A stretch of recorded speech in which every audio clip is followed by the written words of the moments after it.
Hi. So I am just popping on to just do a quick few minutes on something that I've been asked about and I feel really, really passionate about.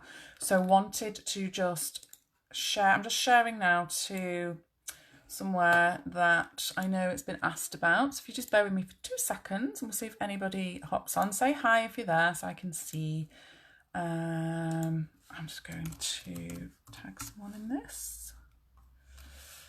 So I get asked a lot and I hear a lot of worried and anxious dialogue from parents, particularly who suffer themselves with this idea of that because I'm anxious, hi Nicola, because I'm anxious, that's going to automatically make my child anxious. And that is just not the case. Now, I know people will argue that and say, it is, this is how it works, it's hereditary, you're born with it, you're not.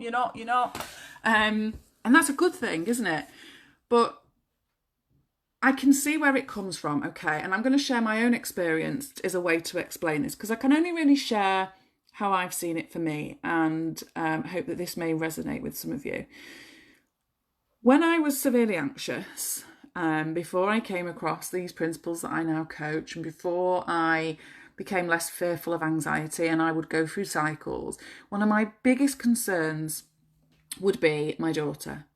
One, that I couldn't look after her as well as I should be, and two, that what if she kind of somehow picked up my anxiety and I made her anxious? Because anybody that suffered with severe anxiety was probably said similar things to me at the time that I would say, like, I wouldn't wish this on my worst enemy. I would say things like, I would rather have my right arm chopped off than feel like this. I could deal with that. It feels like hell in that moment. I get that. And so, of course, we would want to ensure at all costs that our children never have to experience that. But the difficulty is that no amount of worrying about that is going to change that for our children, because some of our children, so any of you watching this and me myself, some of our children, mine included, may well, as they're older, experience some levels of anxiety. In fact, we all experience anxiety as human beings. But some of our children will overthink massively and will experience feelings of anxiety from that. It is not a reflection of you as a parent. We are all doing our best that we can in those moments.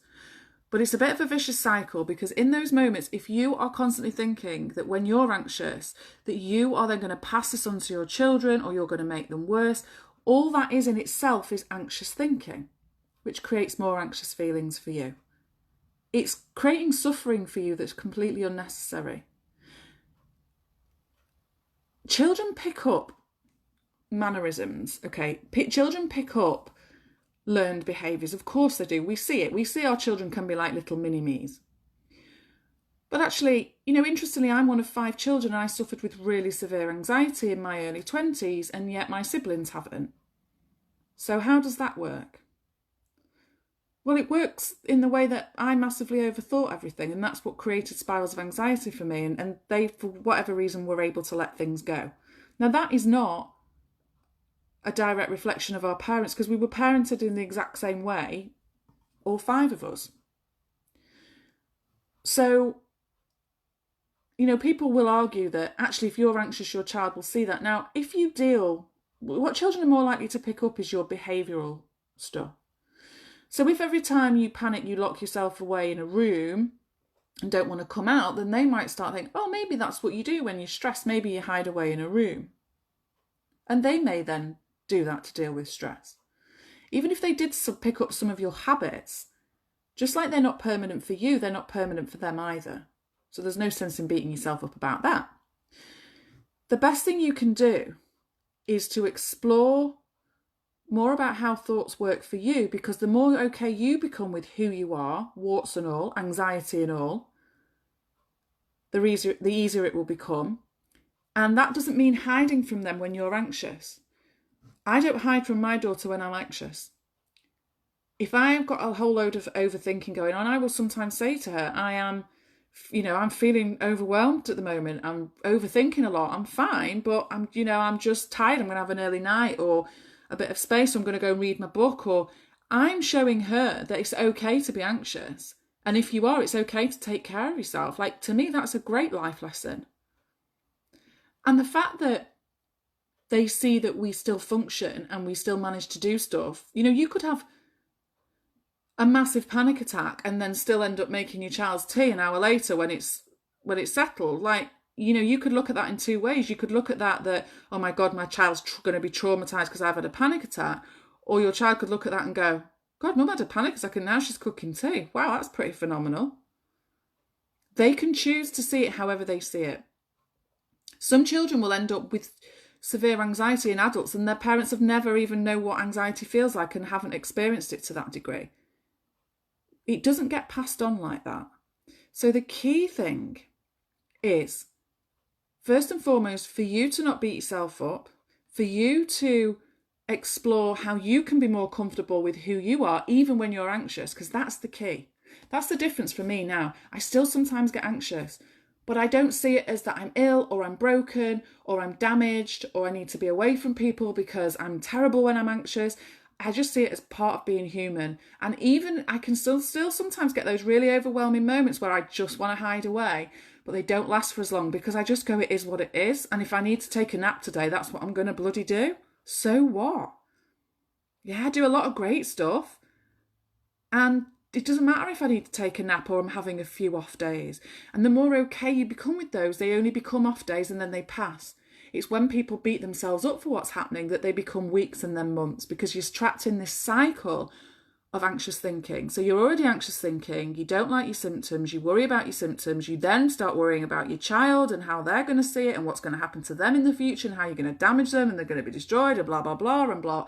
Oh my goodness, what a busy mind. No wonder you feel like shit. So it's about seeing and going, do you know what? Okay, I've got thoughts that I'm worrying about my child, but actually these thoughts are not going to change the outcome. And I can't predict the future. So all I've got is right now, and I'm going to take care of myself because I've got a whole load of anxious thinking. And what anxiety actually is doing, those feelings, your feelings are telling you something. They are telling you to probably slow down or give yourself a break. So it's really about you becoming more okay with where you're at and not believing all the bullshit that you're telling yourself around it's going to damage your children. It doesn't work like that. Honestly, it doesn't. It's not hereditary. And I know people will argue this with me, and they can, and that's fine. But in my own experience and my experience with people that have come to me with, for example, severe OCD, where they believe they're going to end up locked in the house and never be able to come out, to go from that to completely, you know, maybe having intrusive thoughts once a month and just being like, oh, well, it is what it is.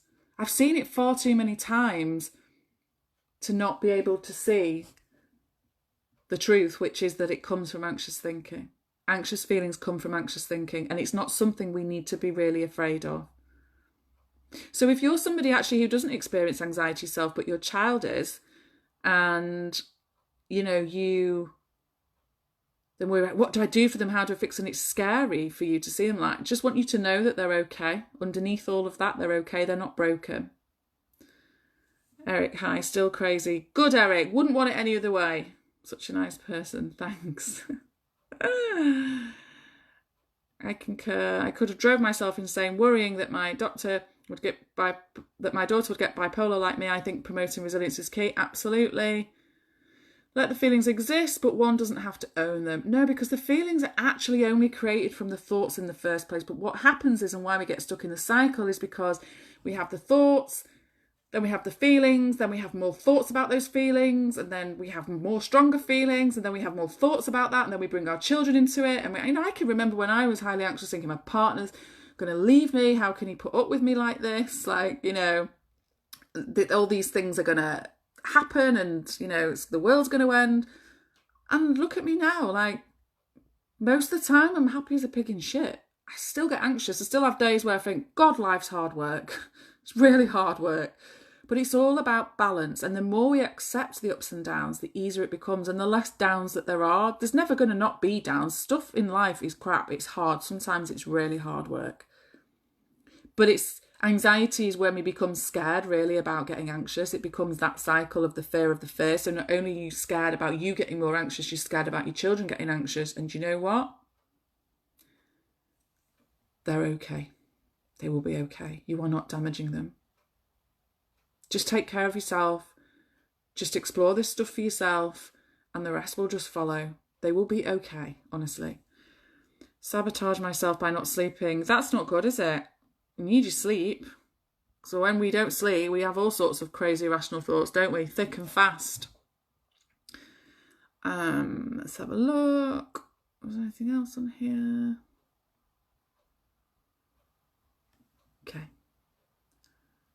Never suffered with anxiety, and I don't know anyone who has, but what you're saying makes a lot of sense. Oh, that's nice to hear, because sometimes when people haven't suffered with anxiety, they're like, just can't get it. But again, it's not always anxiety. It's often, I don't know, it all works the same way. So if somebody came to me and said, I drink too much, I don't want to drink anymore, or I want to stop smoking, or I've got, you know, even in the last month, I've worked with phobia of needles and doctors, I've worked with all sorts of stuff, and because it all works the same blooming way, yeah?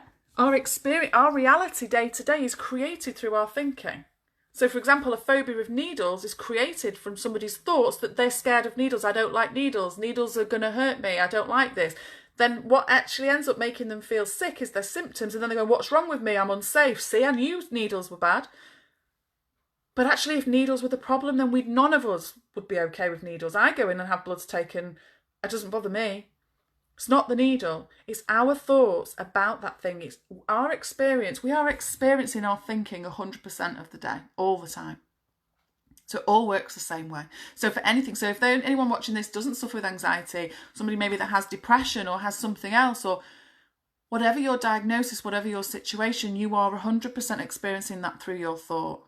And so understanding how to not give thoughts the energy and just to see them for what they are, that they're not truths, they're just thoughts, can give people a lot more peace of mind and a bit of a quieter mind occasionally, so that we can have time just to relax and have fun and wait for the next time where our mind takes us off on crazy town, because it does. It's just part of life. So yes. So thank you all for watching, and I will catch up with you all very soon. Bye.